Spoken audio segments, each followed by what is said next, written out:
প্রকৃতির সবচেয়ে ধ্বংসাত্মক অথচ রহস্যময় রূপগুলোর একটি হলো আগ্নেয়গিরি। এক মুহূর্তে একটি আস্ত শহর ছাইয়ের নিচে ঢেকে দেওয়ার ক্ষমতা রাখে এটি।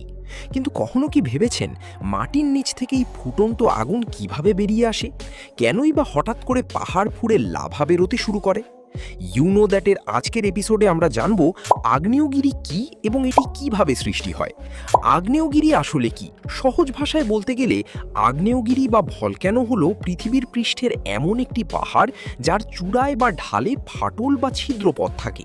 এই ফাটলের ভেতর দিয়ে পৃথিবীর ভেতরের গলিত পাথর, তীব্র গরম গ্যাস এবং ছাই প্রচণ্ড বেগে বাইরে বেরিয়ে আসে। মাটির নিচে থাকা এই ফুটন্ত গলিত পাথরকে বলে ম্যাগমা। আর এই ম্যাগমা যখন মাটি ফুঁড়ে বাইরে পৃথিবীর পৃষ্ঠে বেরিয়ে আসে তখন তার নাম হয়ে যায় লাভা। পৃথিবীর ভেতরের অবস্থা। আগ্নেয়গিরির সৃষ্টির পেছনের বিজ্ঞান বুঝতে হলে আমাদের পৃথিবীর একটু গভীরে উঁকি দিতে হবে। পৃথিবীকে আমরা তিনটি প্রধান স্তরে ভাগ করতে পারি: ক্রাস্ট বা ভূত্বক, ম্যান্টেল বা গুরুমণ্ডল এবং কোর বা কেন্দ্রমণ্ডল। পৃথিবীর কেন্দ্রে তাপমাত্রা প্রায় ৬,০০০ ডিগ্রি সেলসিয়াস, যা সূর্যের পৃষ্ঠের তাপমাত্রার প্রায় সমান। এত বিপুল তাপের কারণে কোর এবং ম্যান্টেলের পাথরগুলো গলে তরল বা অর্ধতরল অবস্থায় থাকে। এই থকথকে গরম তরল পদার্থই হলো ম্যাগমা। এই ম্যাগমা অনবরত পৃথিবীর ভেতরে ফুটতে থাকে এবং বাইরে বেরিয়ে আসার জন্য ওপরের দিকে প্রচণ্ড চাপ দিতে থাকে। টেকটনিক প্লেট এবং সৃষ্টির প্রক্রিয়া। আমরা যে শক্ত মাটির ওপর দাঁড়িয়ে আছি তা কিন্তু একটা আস্ত নিরেট বল নয়, বরং এটি অনেকগুলো বিশাল বিশাল টুকরো বা প্লেটের সমন্বয় তৈরি, যাদের বলে টেকটনিক প্লেটস। এই প্লেটগুলো ম্যান্টেলের ওই ভাসমান ম্যাগমার উপর খুব ধীর গতিতে ভাসছে বা নড়াচড়া করছে। কখনো এরা একে অপরের থেকে দূরে সরে যায়, আবার কখনো একে অপরের সাথে প্রচণ্ড বেগে ধাক্কা খায়। যখন দুটো প্লেট একে অপরের থেকে দূরে সরে যায় তখন মাঝখানে ফাটল তৈরি হয় এবং ভেতরের ম্যাগমা সহজেই বাইরে বেরিয়ে এসে নতুন আগ্নেয়গিরি তৈরি করে।